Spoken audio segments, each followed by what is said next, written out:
नमस्कार बच्चों।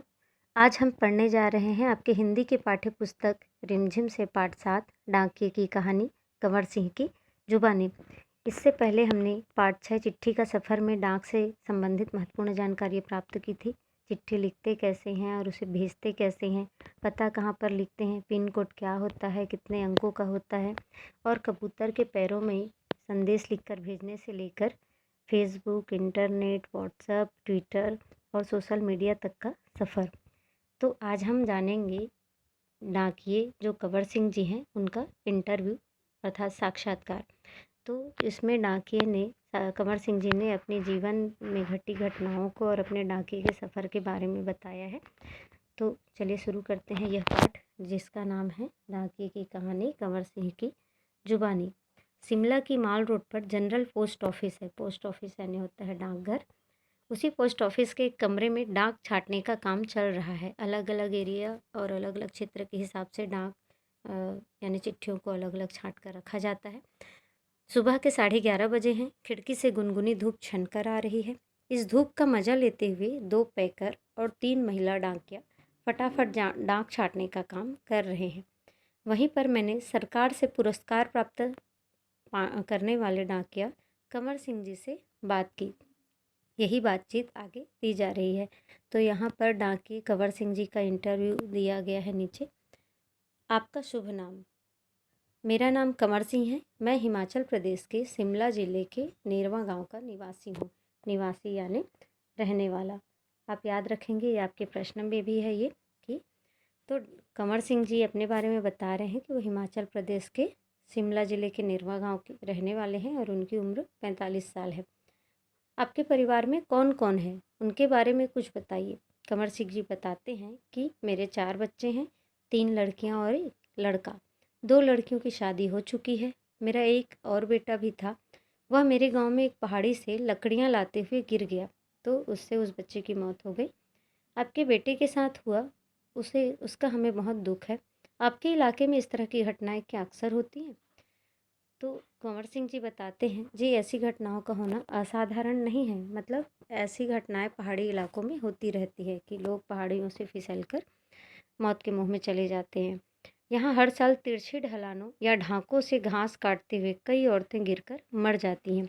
फिर भी यहाँ ऐसे ही रास्तों से चलना पड़ता है, क्योंकि दूसरे रास्ते तो होते ही नहीं पहाड़ों पे। हमारे गांव में अभी तक बस नहीं पहुंच पाती है, अर्थात आवागमन का भी कोई साधन नहीं है। हिमाचल में हजारों ऐसे गांव हैं जहां सिर्फ पैदल चलकर ही पहुंच सकते हैं। फिर आपके बच्चे पढ़ने कैसे जाते होंगे? कंवर सिंह जी बताते हैं कि मेरे बच्चे गांव के स्कूल में पढ़ने जाते हैं। स्कूल लगभग 5 किलोमीटर दूर है। मेरी एक लड़की 10वीं तक पढ़ी है, दूसरी 12वीं तक, तीसरी लड़की 12वीं कक्षा में पढ़ रही है और बेटा 10वीं में पढ़ता है। आप जहाँ काम करते हैं वहाँ आपके अलावा और कौन कौन है? क्या आपको डाकिया ही कहकर बुलाते हैं? कंवर सिंह जी का कहना है कि पहले मैं भारतीय डाक सेवा में ग्रामीण डाक सेवक था। अब मैं पैकर बन गया हूँ, मतलब उनका प्रमोशन हो गया है, पर हूँ वही नीली वर्दी वाला डाक सेवक। डाक सेवक को क्या क्या करना होता है? मुझे बहुत कुछ करना होता है। चिट्ठियाँ, रजिस्ट्री, पत्र, पार्सल, बिल, बूढ़े लोगों की पेंशन आदि छोड़ने गांव गांव जाता हूँ। डाकिए के काम के बारे में हम इतना तो जानते हैं कि वो पत्र बांटने दूर दूर के क्षेत्रों में, इलाकों में जाते हैं, लेकिन उनके काम और भी हैं। रजिस्ट्री पत्र मतलब रजिस्टर्ड जो लेटर होते हैं दूर दूर से आते हैं। पार्सल, कोई अपने रिश्तेदारों को जो सामान भेजता है, बिल भेजता है। और वृद्ध लोगों की पेंशन, जो सरकार उनको पेंशन देती है, मासिक रूप से कुछ पैसे उनको दिए जाते हैं, तो वो भी डाकिए ही गांव गांव तक छोड़ने जाते हैं। उनसे पूछा गया, क्या यह सब अभी भी करना पड़ता है? क्योंकि तो अब सूचना और संदेश देने के बहुत से नए तरीके आ गए हैं। हम देखते हैं सोशल मीडिया में कि अब संदेश तो बस एक सेकंड में, पलक झपकते ही हम तक पहुंच जाता है। सोशल मीडिया के बहुत सारे साधन हैं, इंटरनेट है हमारे पास।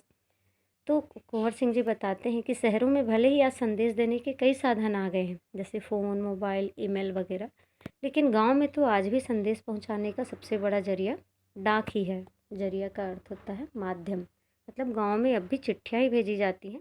इसलिए गांव में लोग डाकिए का बड़ा आदर और सम्मान करते हैं।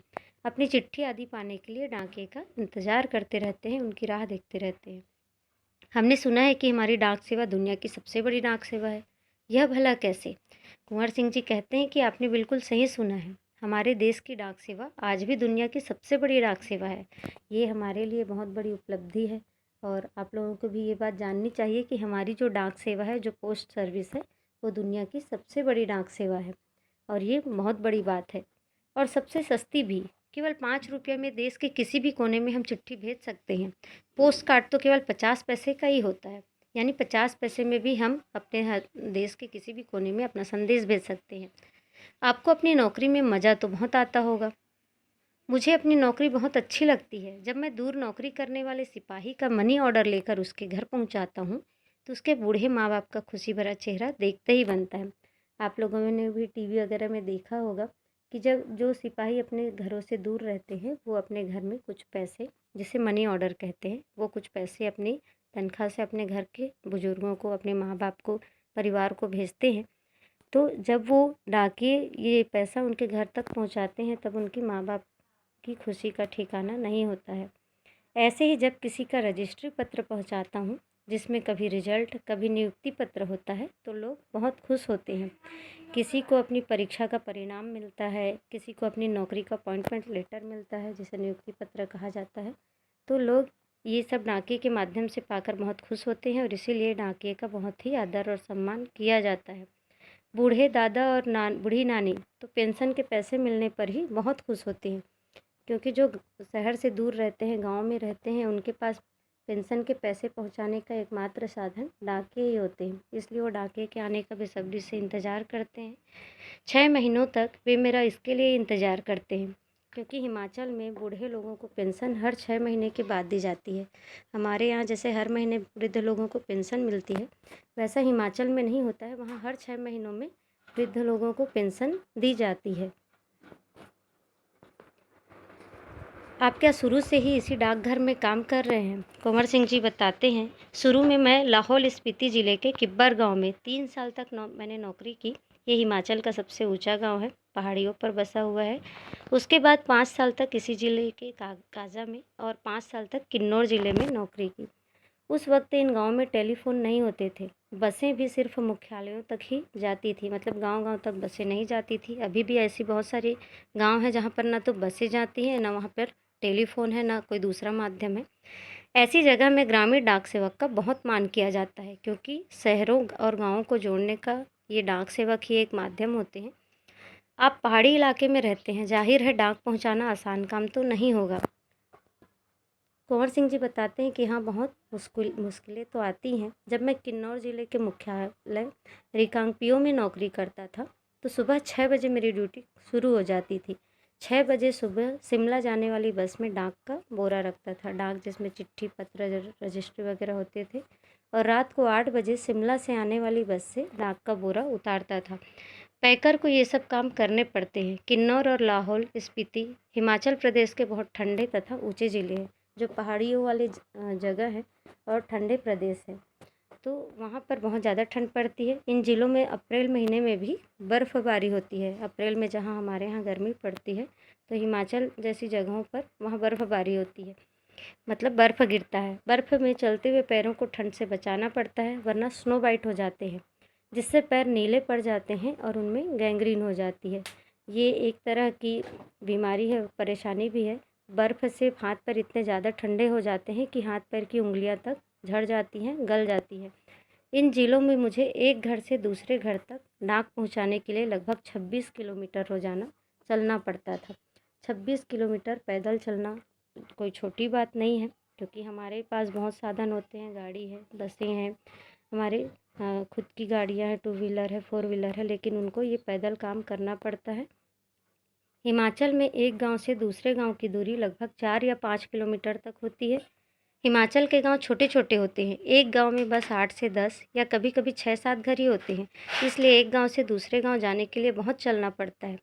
चलना तो खैर उनकी आदत में शामिल हो चुका है, क्योंकि ग्रामीण गाँव के एरिए के डाकिये को बहुत दूर दूर तक चलना ही पड़ता है। आपने बताया था कि पहले आप डाक सेवक थे, अब पैकर हैं। इसके आगे भी कोई प्रमोशन है? पैकर के बाद डाकिया बन सकते हैं, बस एक इम्तिहान पास करना पड़ता है। इम्तिहान का मतलब होता है परीक्षा। अभी तो काम के हिसाब से हमारा वेतन काफ़ी कम रहता है। वेतन कहते हैं तनख्वाह, सैलरी को। सारा दिन कुर्सी पर बैठकर काम करने वाले बाबू का वेतन हमसे कहीं ज़्यादा होता है। पैकर का वेतन बाबू के जितना ही हो जाता है। अब तो डाकिये की नौकरी में भी लगना बहुत मुश्किल हो चुका है। हम में से जितने डाकिये रिटायर हो चुके हैं, उनकी जगह नए डाकियों को नहीं रखा जा रहा है। रिटायर हो जाना मतलब एक उम्र के बाद जो सेवानिवृत्त कर दिए जाते हैं बुजुर्गों को, तो नए डाकियों को उनकी जगह नहीं रखा जा रहा और उनका काम भी पुराने डाकियों को ही करना पड़ रहा है। इसलिए पुराने डाकियों का काम बहुत बढ़ गया है। काम के दौरान कभी कोई बहुत ख़ास बात हुई हो, इस बात के जवाब में कुंवर सिंह जी बताते हैं। ये कुंवर सिंह जी हैं जिन्हें हम यहाँ पर काम करते हुए देख रहे हैं। तो कुंवर सिंह जी ने बताया, एक घटना आपको सुनाता हूँ। मेरा तबादला, तबादला का मतलब होता है ट्रांसफ़र, एक जगह से दूसरी जगह भेज देना। तो उनका तबादला शिमला के जनरल पोस्ट ऑफिस में हो गया था। वहाँ मुझे रात के समय रेस्ट हाउस में और पोस्ट ऑफिस चौकीदारी का काम दिया गया था। यह 1998 की बात है। 29 जनवरी को रात लगभग 10:30 बजे का समय था। बाहर से किसी ने पोस्ट ऑफिस का दरवाज़ा खटखटाया।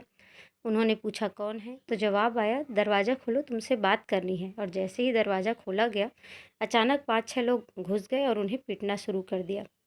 जब उन्होंने पूछा कि क्यों पीट रहे हैं, तो उन्होंने कोई जवाब नहीं दिया।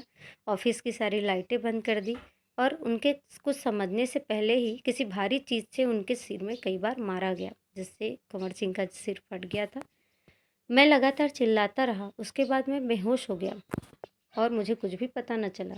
अगले दिन जब मुझे होश आया तो मैं शिमला के इंदिरा गांधी मेडिकल कॉलेज के अस्पताल में दाखिल था। उनके सिर में भयंकर दर्द हो रहा था। उन दिनों उनके 17 साल के बेटे भी उनके साथ ही रहते थे। तो कुंवर सिंह जी बताते हैं कि उनके बेटे से ही पता चला कि मेरे चिल्लाने की आवाज़ सुनकर लड़का और ऑफिस के दूसरे लोग जो नज़दीक ही रहते थे, नज़दीक यानी पास, दरवाजे के शीशे तोड़कर अंदर आए और उनको अस्पताल पहुंचाया। मेरे सिर पर कई टाँके लगे थे। उसकी वजह से आज भी मेरी एक आँख से दिखाई नहीं देता। अब आप सोचिए, अपनी नौकरी के कारण उनको अपनी जान भी दांव पर लगानी पड़ती है। उनकी एक आँख हमेशा के लिए चली गई, जिससे अब वो देख नहीं पाते। ये सिर्फ एक नौकरी और अपने काम की प्रति ईमानदारी दिखाने के कारण हुआ उनके साथ। सरकार ने मुझे जान पर खेलकर डाक की चीज़ें बचाने के लिए बेस्ट पोस्टमैन का इनाम दिया। यह इनाम 2004 में मिला और इस इनाम में 500 रुपये और प्रशस्ति पत्र दिया जाता है। तो खैर ये रकम तो बहुत बड़ी नहीं थी, लेकिन उनको जो पुरस्कार मिला, उनको जो अवार्ड मिला बेस्ट पोस्टमैन का, सबसे अच्छे डाकिये का, ये कोई छोटी मोटी बात नहीं थी, बहुत बड़ी बात थी उनके लिए। तो उन्होंने अपनी जान पर खेलकर जो काम किया था और चीज़ों को बचाया था, डाक की सारी चीज़ों को सुरक्षित रखा था, इसके लिए उन्हें बेस्ट पोस्टमैन का अवार्ड मिला 2004 में। उन्हें 500 रुपये दिए गए और प्रशस्ति पत्र, मतलब उनको सर्टिफिकेट दिया गया। इससे उनका परिवार बहुत खुश हुए। आज भी मैं गर्व से कहता हूँ कि मैं बेस्ट पोस्टमैन हूँ। तो ये वाकई में गर्व की बात है कि उन्हें सबसे अच्छे पोस्टमैन का अवार्ड मिला, क्योंकि उन्होंने अपने काम और अपनी ड्यूटी पूरी ईमानदारी से निभाई, अपने फ़र्ज़ को, अपने कर्तव्य को बहुत ईमानदारी से निभाया, अपनी जान की भी परवाह नहीं की। और ऐसा कार्य जो भी करते हैं उनका देश सम्मान करती है। हमारे देश में उनके लिए बहुत आदर सम्मान की जगह होती है। तो ये कहानी हमारे लिए प्रेरणादायक भी है कि चाहे भी हमें पैसे कम मिले या ज़्यादा मिले, लेकिन हमें अपना कार्य, अपनी ज़िम्मेदारी को पूरी ईमानदारी से निभाना चाहिए।